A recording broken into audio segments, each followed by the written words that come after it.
ఆయుధాలకు దీటుగా మన ఆయుధాలు ఈ రోజున ప్రపంచం ముందు నిలిచాయి. ఆల్రెడీ మన దేశంతో ఆయుధాలు చేయించుకోవాలని ఆఫ్రికన్ కంట్రీస్ డీల్స్ చేసుకుంటున్నట్టు సమాచారం. World is not happy about what Bharat is doing today.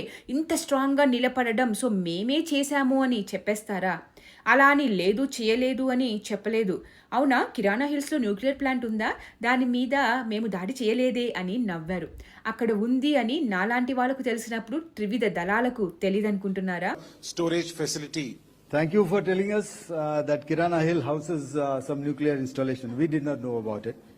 Okay. And we've not hit Kirana Hills, whatever is there. Okay. పొగ రాకుండా ఖర్చు లేకుండా పాకిస్తాన్ బట్టలిప్పే పనిలో ఉన్నాడు. ఇప్పుడు పాకిస్తాన్ అణ్వస్త్ర దేశం కాదు అనే వార్తలు వినపడుతున్నాయి. అలాంటివి బయటికి చెప్తే పాకిస్తాన్కి ప్రమాదం, చైనాకి, అమెరికాకి, అన్ని దేశాలకి ఎంతో నష్టం. సో వీలైనంత బయటికి రాకుండానే చూస్తాయి ఈ దేశాలన్నీ. ఇప్పటికే అమ్మ, అక్క, చెల్లి అని ఏవో అవివరుసలు లేకుండా వాళ్ళతో సంసారాలు చేస్తూ వికలాంగులుగా, బుద్ధిహీనులుగా పుడుతున్నారు. ఇంకా ఈ రేడియేషన్ వల్ల అక్కడ ఉగ్రవాదం నశిస్తుంది అని కొందరు హర్షం వ్యక్తం చేస్తున్నారు. అసలు ఎందుకు ఆపారు? ఇంకా దాడి చేయాల్సింది కదా అని మీరు అడగచ్చు. పాకిస్తాన్కి ఆనుకొని మనకి వందల వేల కిలోమీటర్ల బార్డర్ ఉంది. బార్డర్లో ఉంటున్న మన భారతీయులు ఉన్నారు. ఆ రేడియేషన్ నిజంగా లీక్ అయినట్టయితే మన దాడుల వల్లే అని తెలిసి ఆపలేదు అంటే కావాలని చేశారు అని ప్రపంచం మొత్తం ఆంక్షలు విధించే అవకాశాలు ఉన్నాయి.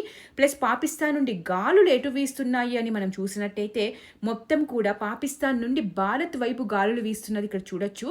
సో ఆ గాలుల వల్ల భారతీయులకి ఆ రేడియేషన్ ఎఫెక్ట్ కూడా ఉండే అవకాశాలు ఉన్నాయి బార్డర్లో ఉండేవి. సో అందుకని మనం ఆపవలసి వచ్చుండొచ్చు.